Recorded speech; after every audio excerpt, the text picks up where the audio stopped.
खुद से जीतने वालों को मेरा सलाम और प्रणाम। स्वामी जी, मुझे नहीं लगता मैं इस जीवन में कुछ भी कर पाऊंगा। लगता है मैं हमेशा ही पीछे रहूंगा। लड़के की आवाज में हताशा थी। स्वामी जी ने पूछा, तुम इस निष्कर्ष पर कैसे पहुंचे कि तुमसे कुछ नहीं होगा? लड़के ने कहा, मेरी क्लास में कुछ लोग हैं जो एक बार में 40 मिनट का पूरा लेक्चर याद रख लेते हैं। कुछ लोग सवाल पढ़ते ही जवाब दे देते हैं। कुछ तो इतने क्रिएटिव हैं कि एक के बाद एक नए आइडिया सोच लेते हैं। और मेरे अंदर कोई विशेषता नहीं, इसलिए मुझे नहीं लगता कि मैं कुछ कर पाऊंगा। स्वामी विवेकानंद जी ने उसे देखा, फिर शांत होकर बोले, तुम आधे सही और आधे गलत हो। लड़का चौंका। स्वामी जी ने आगे कहा, देखो, जैसे किसी गाड़ी का इंजन पावरफुल हो तो वो सारे काम कर लेती है। वो हाईवे पर तेज चलती है, पहाड़ पर आसानी से चढ़ जाती है और दूसरी गाड़ी को भी खींच सकती है। ठीक वैसे ही अगर तुम्हारे दिमाग का इंजन पावरफुल हो, यानी एक बार तुम्हारा दिमाग डीप फोकस के काबिल हो जाए, तो उसके बाद बहुत कुछ अपने आप होता है। कठिन बात बिना जोर लगाए एक बार में समझ आती है।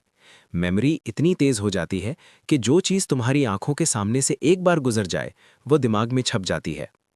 लड़की ने तुरंत पूछा, मेरा फोकस तो बहुत कमजोर है, क्या एकाग्रता को इतना बढ़ाया जा सकता है? स्वामी जी बोले, बिल्कुल। त्राटक के अभ्यास से कोई भी इंसान प्रखर एकाग्रता विकसित कर सकता है। ये प्राचीन टेक्निक इतनी आसान और असरदार है कि हर रोज केवल 5 मिनट के अभ्यास की जरूरत है। स्वामी जी ने पूछा, तुम जानते हो त्राटक इतनी असरदार क्यों है? क्योंकि ये तुम्हारे अस्तित्व के 3 स्तर को एक साथ प्रभावित करता है: शरीर, प्राण और चित्त। जब ये तीनों एक दिशा में आते हैं तो ध्यान टिकाने के लिए तुम्हें विचारों से लड़ना नहीं पड़ता। मन अपने आप ही फोकस जोन में आ जाता है, जहां हर तरफ शांति होती है। लड़के ने पूछा, स्वामी जी, त्राटक कैसे होता है? स्वामी जी ने कहा, दोस्त, त्राटक के 3 कदम हैं: अटल ध्यान का सरल रास्ता, सांस, दृष्टि, मन। हम तीनों स्टेप्स को एक एक करके समझते हैं। पहला है आंखें। स्टेप 1, दृष्टि को स्थिर करो। स्वामी जी ने कहा, तुम सबसे पहले ये तय करो कि तुम्हें किस वस्तु, प्रतीक या नाम पर देर तक दृष्टि टिकानी है। वैसे मूल रूप से त्राटक का ध्यान दीपक की ज्योति पर किया जाता है, लेकिन अगर ये व्यवस्था नहीं हो तो किसी सात्विक चिन्ह के फोटो पर ध्यान लगा सकते हो।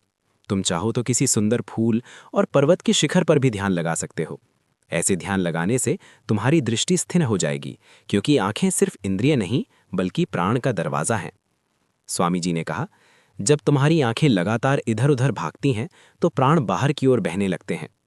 दोस्तों, आज के कॉन्टेक्स्ट में जब आप स्क्रॉल करते हो तब आपकी आंखें ऊपर नीचे होती है, तब भी आप प्राण शक्ति लूज करते हो। स्वामी जी ने आगे कहा, जब इस प्रकार प्राण लीक होते हैं तो मन अपनी शक्ति खोता है और कमजोर मन कभी एक लक्ष्य को साध नहीं पाता।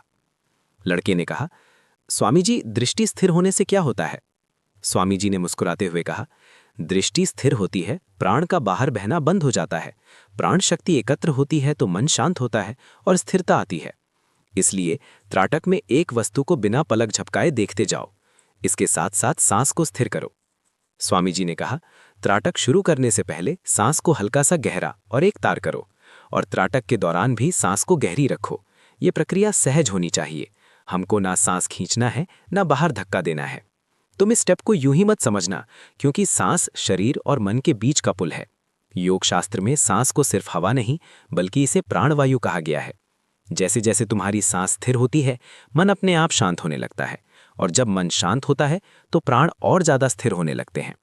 योग का स्वर्णिम नियम कहता है कि प्राण और मन एक दूसरे को नियंत्रित करते हैं, और इसी योगदान के कारण मन बहुत जल्दी शांत होता है और स्वाभाविक रूप से धारणा में प्रवेश करता है।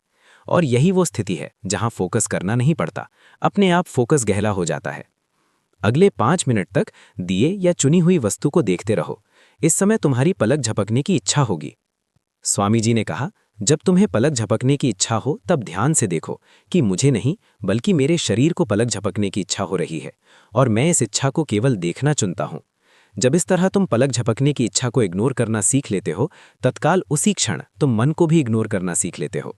तुम्हें इसका फायदा दिन के बाकी समय भी होगा, क्योंकि तुम पढ़ते या काम करते समय ये देख पाओगे कि अंदर से विचार उठ रहा है, मन को कुछ मजेदार चाहिए।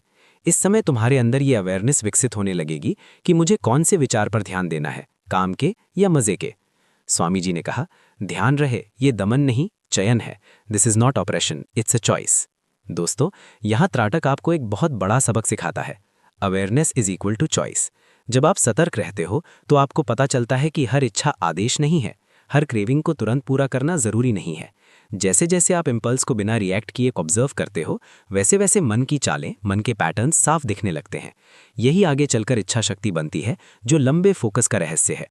हर बार जब कोई विचार आता है और आप शांति से अपने लक्ष्य पर लौट आते हैं, तो आप डिस्टर्ब नहीं हो रहे, बल्कि आपका दिमाग इच्छा शक्ति के लिए रीवायर हो रहा है। स्वामी जी ने लड़के से कहा, अब बिना पलक झपकाए वस्तु को 5 मिनट तक देखो। आंसू आने लगे तो एक बार आंखें बंद करके दोबारा खोलो और बचे हुए समय तक अभ्यास जारी रखो। इस प्रकार हर दिन अभ्यास करो। स्वामी जी ने कहा, त्राटक तुम्हें 3 चीजें कंट्रोल करना सिखाता है: सांस, आंखें और इच्छाओं को उठते हुए देखना। ये तीनों मिलकर तुम्हारे मन के स्टीयरिंग व्हील बन जाते हैं। फिर तुम जिस दिशा में चाहोगे, मन उसी दिशा में बहने लगेगा, यानी एकाग्रता धारण कर लेगा। स्वामी जी ने आगे कहा, सावधान रहो, त्राटक बहुत प्रभावशाली टेक्निक है। गलत प्रकार से करने पर नुकसान भी होता है। इसलिए मैं कुछ जरूरी नियम बताऊंगा, इन्हें अच्छे से नोट करो। त्राटक के 4 जरूरी नियम। आसन गुदगुदा और समतल होना चाहिए। ऐसा आसन चुनो जिसमें तुम आराम से स्थिर बैठ सको। सीधे बैठो, पर पीठ में जबरदस्ती खिंचाव मत लाओ, क्योंकि शरीर जितना रिलैक्स्ड होगा, मन उतनी आसानी से शांत होगा और आंखें भी स्थिर रहेंगी। दूसरी बात है, दूरी और ऊंचाई न कम न ज्यादा। दिया या चुना हुआ लक्ष्य तुम्हारे आसन से 1 से 1.5 मीटर की दूरी पर हो, और फोकस करने वाला बिंदु बिल्कुल आंखों के स्तर पर हो। न बहुत ऊपर, नहीं तो गर्दन पर जोर पड़ेगा, न बहुत नीचे, नहीं तो नींद का झोंका आ सकता है। तीसरा नियम, एक ही ऑब्जेक्ट चुनो और खुद पर भरोसा रखो। तुमने जो वस्तु चुनी है, ध्यान ना लगे तो भी उस पर टिके रहो। दिमाग की एकाग्रता जोर लगाने से नहीं, बल्कि दोहराव से विकसित होती है। चौथा नियम, कम समय किंतु सही समय। स्वामी जी ने कहा, शुरुआत 1 या 2 मिनट से करो, फिर धीरे धीरे समय बढ़ाते जाओ। अधिकतम समय 5 मिनट तक कर सकते हो। बिना गुरु के मार्गदर्शन के 5 मिनट से ज्यादा त्राटक नहीं करना। स्वामी जी ने लड़के से गंभीर आवाज में कहा, ध्यान रखो, ये चमत्कार नहीं, बल्कि स्थिरता की साधना है।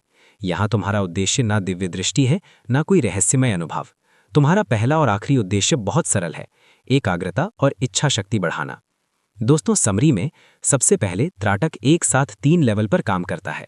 पहले कदम में आंखों को स्थिर करो, क्योंकि भड़कती हुई आंखें प्राण को बिखेरती हैं, जिससे मन के अंदर डिस्ट्रैक्शन में स्थिर होने की शक्ति नहीं बचती। दूसरा, सांसों को स्वाभाविक रूप से धीमा करो। कोई जोर नहीं, कोई प्रयास नहीं। सांस जब धीमी होती है, तब मन का अनावश्यक शोर अपने आप कम होने लगता है। तीसरा, एकाग्रता में प्रवेश करो। 5 मिनट तक चुनी हुई वस्तु की टिप को देखते रहो। हर बार जब मन भटके या पलक झपकने का मन हो, तो शांति से वापस लौटो। धीरे धीरे अंदर उठते हुए डिस्ट्रैक्शंस को इग्नोर करने की कैपेसिटी बढ़ती जाएगी। इसी को इच्छा शक्ति कहते हैं। दोस्तों, अब शुरू करो। आज से त्राटक करने का नियम बना लो और हर दिन सिर्फ 2 मिनट त्राटक करो। दोस्तों, सफलता तब आती है जब विचार, भावनाएं और कर्म तीनों एक दिशा में होते हैं। ऐसी स्थिति में आपको ब्रह्मांड के 3 तरह के संकेत आते हैं, जो आपको सफलता के लिए तैयार करते हैं। पूरा वीडियो देखिए या बात के लिए सेव कर लीजिए। आपके समय से कोई वीडियो, कोई ऐप, कोई न्यूज़ कीमती नहीं है। मैं काम के किस्से लाता रहूंगा। हम जीतेंगे।